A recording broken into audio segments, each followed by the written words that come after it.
Assalamualaikum warahmatullahi wabarakatuh. Perkenalkan, saya Yunita Umarni dari kelompok 1 dan juga rekan-rekan saya Lani Nurhalimah dan Hafifah Indriana. Di sini kami akan mempresentasikan hasil kerja kelompok kami mengenai perencanaan produksi barang atau jasa. Materi pertama yang akan saya bahas yaitu merumuskan karakteristik produk barang atau jasa. Karakteristik produk. Produk yang baik di mata konsumen memiliki karakteristik antara lain seperti 1. Awet atau tahan lama. Para konsumen tentunya sangat menyukai produk yang tahan lama dan awet, sehingga tidak mudah rusak. Misalnya, ponsel yang harganya murah tapi memiliki daya tahan yang baik dengan daya tahan yang bagus, memungkinkan produk telepon genggam sangat disukai hingga laku di masyarakat Indonesia. Yang kedua, perawatan yang mudah. Selain menyukai produk yang awet dan tahan, konsumen juga menyukai produk yang mudah untuk dirawat. Contohnya seperti pakaian atau sepatu. Banyak sekali masyarakat yang menyukai pakaian dan sepatu yang nyaman digunakan, karena selain mudah digunakan, sepatu tersebut biasanya mudah dibersihkan. Yang ketiga, murah. Tentu saja produk dengan harga yang relatif murah akan sangat disukai oleh para konsumen. Namun, meskipun harganya terjangkau, tentunya produk tersebut harus memiliki kualitas yang cukup baik agar bisa diterima oleh para konsumen. Seperti produk ponsel pintar, di mana konsumen lebih memilih produk yang relatif murah tapi memiliki kualitas yang cukup baik. Selanjutnya ada karakteristik jasa. Jasa mempunyai 4 karakteristik utama yang sangat mempengaruhi rancangan program pemasaran, yaitu tidak berwujud, intangibility. Jasa mempunyai sifat tidak berwujud karena tidak bisa dilihat, dirasa, didengar, diraba, atau dicium sebelum ada transaksi pembelian. Yang kedua, tidak dapat dipisahkan, inspirability. Suatu bentuk jasa tidak dapat dipisahkan dari sumbernya.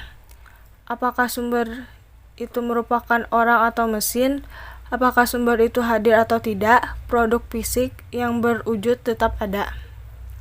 Yang ketiga, berubah-ubah atau variability. Jasa sesungguhnya sangat mudah berubah-ubah karena jasa ini sangat tergantung pada siapa yang menyajikan, kapan dan di mana disajikan. Yang keempat, mudah lenyap, perishability. Daya tahan suatu jasa tidak akan menjadi masalah jika permintaan selalu ada.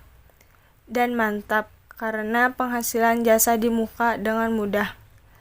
Bila permintaan turun, maka masalah yang sulit akan segera muncul. Selanjutnya ada jenis-jenis produk. Yang pertama ada produk tunggal. Produk tunggal adalah produk yang hanya fokus kepada satu jenis produk saja. Yang kedua ada produk garis. Adalah sekelompok besar produk yang dikeluarkan oleh sebuah perusahaan atau dijual yang saling berkaitan erat dan memiliki tujuan yang sama.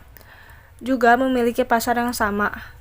Persepsikan suatu baris dari atas ke bawah mengenai jenis produk yang Anda jual. Misal, Anda menjual gorengan, produk gorengan apa saja? Combro, bala-bala, gehu, cireng, molen, dan sebagainya. Gariskan dari atas ke bawah seperti. Coba Anda bayangkan, misalnya itu combro, gehu, bala-bala, dan sebagainya berkaitan erat. Tujuan dan pasarnya sama, membidik pembeli gorengan. Pembeli yang datang sudah pasti berniat membeli gorengan, maka bisa memilih salah satu jenisnya atau kombinasi dari beberapa jenis produk gorengan. Selanjutnya ada multi-produk.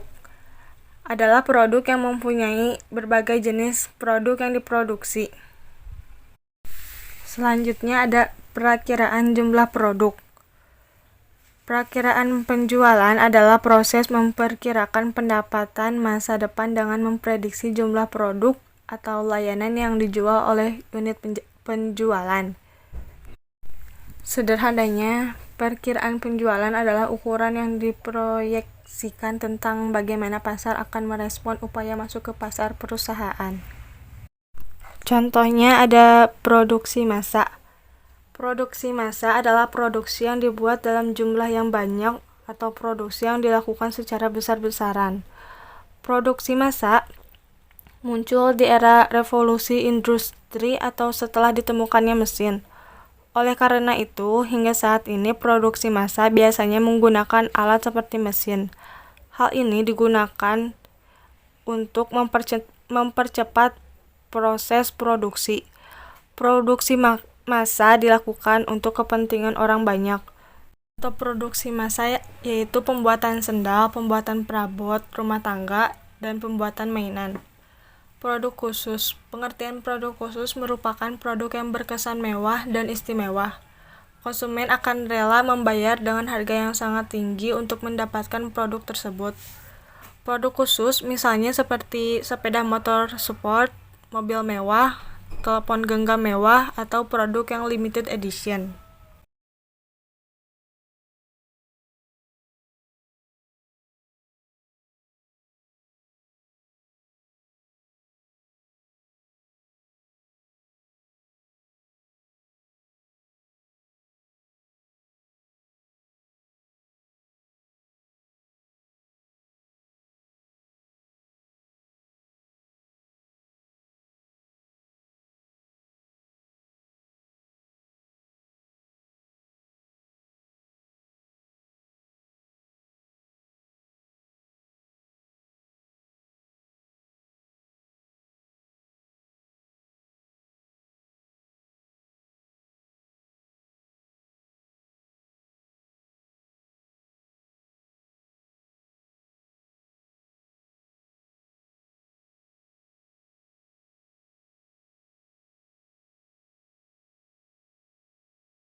Baik, saya di sini akan menjelaskan tentang beberapa materi yang akan saya sampaikan. Yang pertama yaitu menentukan pilihan mutu dan kemasan produk.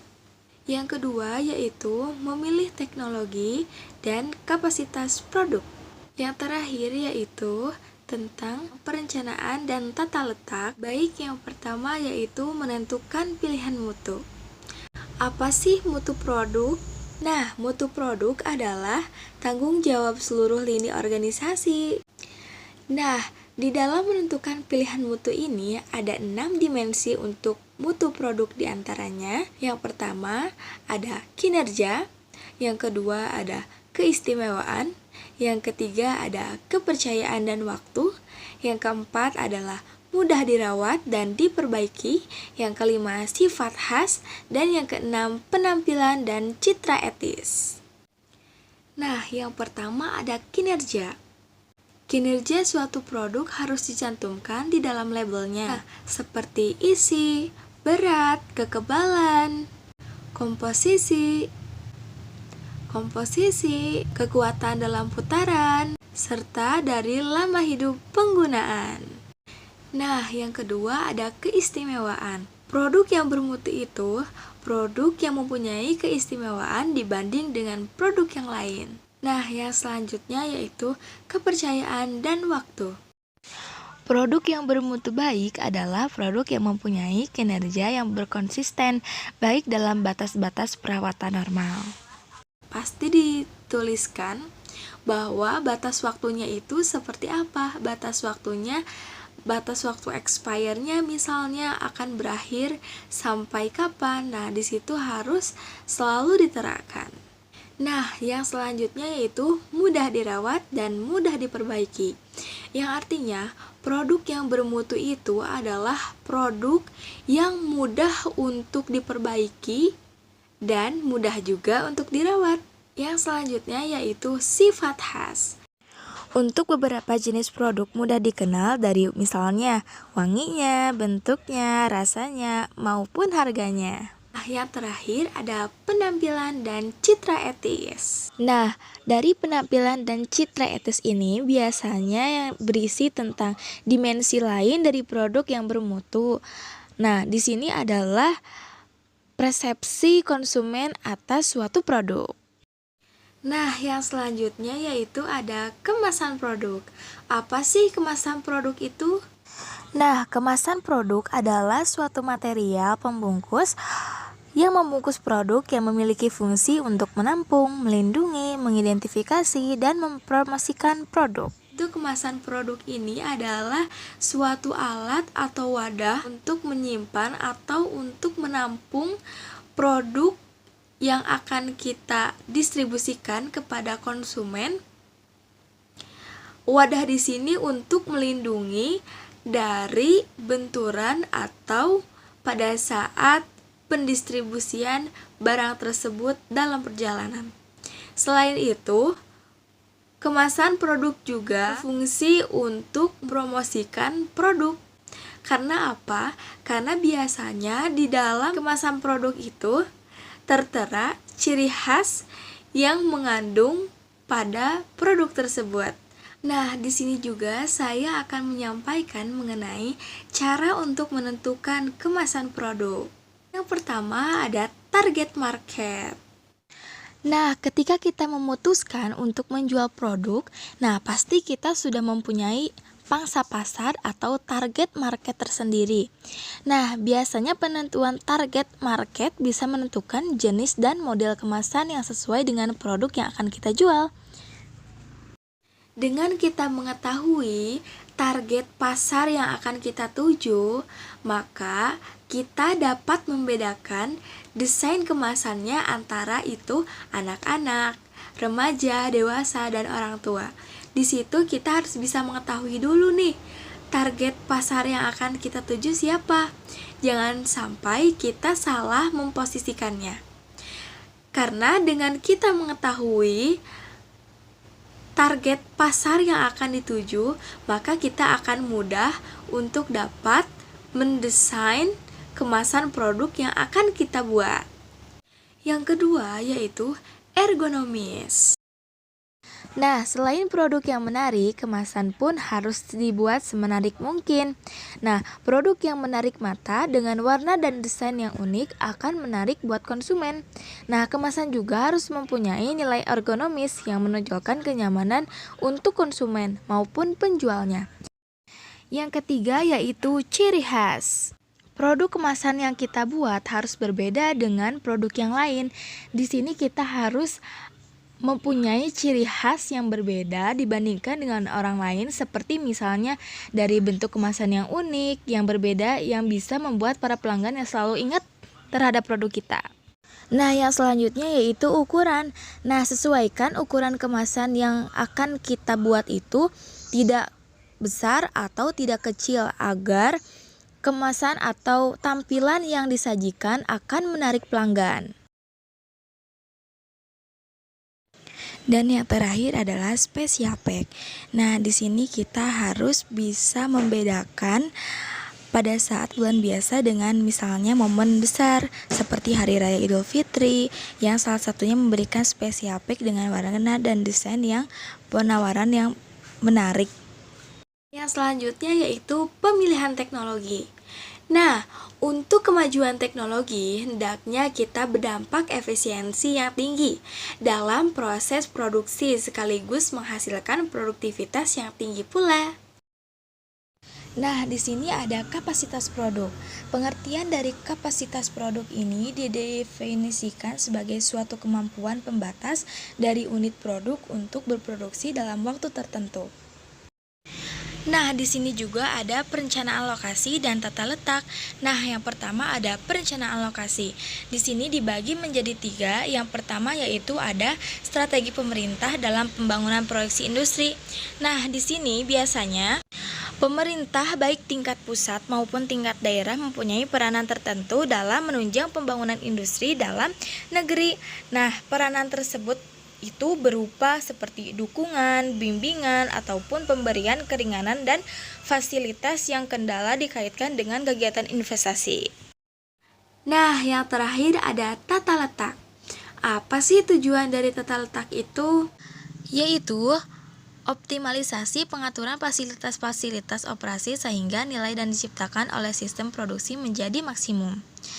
Nah, di sini juga ada kriteria nih yang dapat digunakan untuk menilai tata letak pabrik menurut Saud Hussein dan Suwarsono. Adanya arus produk dalam proses yang lancar dari proses satu ke proses yang lain. Kedua, penggunaan ruang yang optimal. Ketiga, terdapat kemungkinan untuk dengan mudah melakukan penyesuaian maupun ekspansi.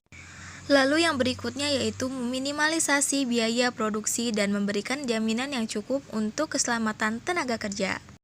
Baik, mungkin itu saja yang dapat saya sampaikan. Selebihnya saya serahkan kepada teman saya yang bernama Hafifah Indriana. Baik, sebelumnya terima kasih atas penyampaian materi yang sebelumnya. Selanjutnya saya akan menyampaikan materi yang menjudul pengukuran waktu kerja dan siklus produksi. Pengukuran waktu kerja adalah pekerjaan mengamati pekerja dan mencatat waktu kerjanya baik setiap elemen ataupun siklus kerja. Waktu baku yang dihasilkan dalam aktivitas pengukuran kerja ini dapat dipergunakan sebagai alat untuk membuat rencana penjadwalan kerja yang menyatakan berapa lama kegiatan berlangsung atau berapa output yang akan dihasilkan.